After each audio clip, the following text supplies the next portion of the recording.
শেখ সালেহ আল মুনাজ্জিদ আকিদা মানহাজ কেমন? অনেক খারেজিরা তাকে বেশি প্রমোট করে, এর কারণ কি? তিনি কি মানহাজে খারেজি? তার থেকে ইলম নেওয়া যাবে? শেখ মোহাম্মদ সালেহ আল মুনাজ্জিদ, মোহাম্মদ ওনার নাম, সালেহ ওনার বাবার নাম সম্ভবত। তো সালেহ আল মুনাজ্জিদ তিনি সৌদি আরবের একটা ওয়েবসাইটের পরিচালনা করতেন। এটা হলো ইসলাম কিউ এ বা ইসলাম সোয়াল জবাব, ইসলাম প্রশ্নোত্তর ইসলাম।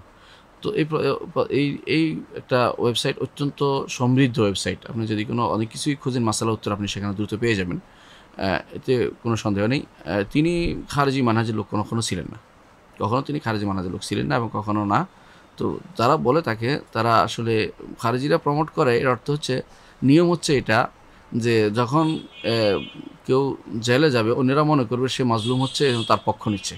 খারেজিরাতে কাজে হলো এটা, কিন্তু কোনো সঙ্গত কারণে যেতে পারে, কারো কোনো অসুবিধার কারণে যেতে পারে, অথবা হলো একটা জুলুম কোনো কারণে যেতে পারে, কিন্তু এই কারণে আরেকজন তার পক্ষ নিয়ে কান্নাকাটি করা, এর অর্থ হচ্ছে এইটি হচ্ছে বেহুদা কাজ করা। কারণ এরা জানে না যে সেখানকার পরিস্থিতি কী নিয়ে দাঁড়িয়েছিল, কী জন্য তিনি বা জেলে গেছেন। আমরা জেলে যাওয়ার পক্ষে বিপক্ষে কিছুই বলছি না, কারণ আমরা জানি না, সেই অবস্থায় জানি না। তবে আমরা এটাই বলবো যে তিনি খারেজি মানহাজের লোক ছিল না। খারেজিরা তাকে জেলে যাওয়া নিয়ে খুশি হওয়ার কোনো কারণ নেই, কারণ তিনি কোনো খারেজি মানহাজের কোনো দিন সাপোর্ট করবেন না এবং করেনও নাই, কোনো দিন এর আগেও করেন নাই। সুতরাং তারা যে সমস্ত কারণে, অর্থ তাদের কাজ হলো এটাই, যেহেতু সৌদি আরব সহি আকিদার ধারক বাহক হিসেবে কাজ করে থাকেন, সবসময় সহি আকিদার প্রমোট করে থাকেন, যেহেতু সৌদি আরবকে জেলে দিয়েছে, নিশ্চয়ই সে খারেজি ধরে নিয়েছে, এরকম ধরে নেওয়ার কোনো কারণ নেই। এগুলো হচ্ছে নিজের না জেনে কথা বলা। উনি কোনোদিন কোনো বক্তৃতাতে, কোনো কিছুতে, কোনো আলোচনায় কোনোদিন খারেজি প্রমোট করেন নাই। হ্যাঁ, তার মধ্যে যারা তার দোষ ধরেছেন অনেকেই দেখেছেন অনেক জায়গাতে তিনি কখনো কখনো ইখওয়ানিদের কোনো লেখককে কখনো কোনো প্রমোট করেছেন এবং পরবর্তীতে অনেকে বলছেন তিনি সেটা থেকে ফেরত আসছেন। যদি ফেরত আসে থাকেন আলহামদুলিল্লাহ, না এসে থাকেন তো এটা তার ভুল। তো এই সমস্ত কারণে হয়তো জেলে তিনি গিয়েছেন, কিন্তু খারেজি মানহাজের কারণে জেলে গিয়েছেন এটা কোনো প্রমাণিত হয়নি। এবং এটা যারা খুশি হন তারা বেহুদা খুশি হচ্ছেন, তারা খুশি হওয়ার কোনো কারণ নেই। হ্যাঁ, এটা আমাদের বুঝতে হবে। আর একটা জিনিস হচ্ছে আমাদের মনে রাখতে হবে, সেটা হচ্ছে ভালো মন্দ মিলেই মানুষ। কোনো মানুষের সব কিছু ভালো হবে এরকম এরকম কেউ নাই, একমাত্র মোহাম্মদ রাসূলুল্লাহ সাল্লাল্লাহু আলাইহি ওয়াসাল্লাম। আর সাহাবা একরাম, তাদের ভুল ধরা আমাদের নিষিদ্ধ। এটা ছাড়া প্রত্যেক মানুষের ভালো এবং মন্দ আছে। তো এরকম মানুষে তাদের আকিদা মানহাজ দিক থেকে আমরা প্রকাশ্যে যতটুকু পেয়েছি, আকিদাতে তার কোনো সমস্যা ছিল না।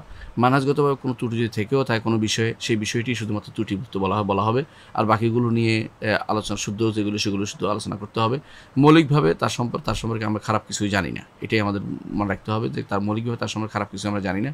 যদি কোথাও ধরা পড়ে কারো কাছে, সেটা আমি জানি না, যদি ধরা পড়ে যে তিনি এখনও খারাপ অবস্থায় রয়ে গেছেন, তওবা করেননি বা ফিরে আসেননি তার মানহাজ থেকে, তাহলে সেটা দুঃখজনক হবে এবং তার ফিরে আসা উচিত বলে আমরা মনে করি। এবং তিনি যদি কোনো দিন এগুলি আবার প্রচার করেন, খারেজি মানহাজের বা কোনো কিছু যদি আবার ইখওয়ানি মানহাজের কিছু প্রচার করেন, সেটা তখন তার যন্ত্রণী হবে। একজন মানুষের একটা অবস্থা সবসময় থাকে না, একসময় যদি কোনো খারাপ থাকে পরবর্তী ভালো হইতে কোনো দেরি হয় না। এই জন্য আবার ভালো থেকেও খারাপ হয়ে যায় মানুষ।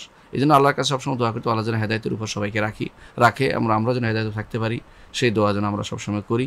এবং আমরা যেন দেখতে পাই যে এই যারা অনুসরণ করে, আলেমদের অনুসরণ করে, তারা যেন সত্যিকার আলেমদের অনুসরণ করে এবং আলেমরা যেন কখনো পথভ্রষ্টতায় না যায়। আল্লাহর কাছে সেই দোয়া আমরা সবসময় করি। আল্লাহ আমাদেরকে বুঝার তৌফিক দান করুন।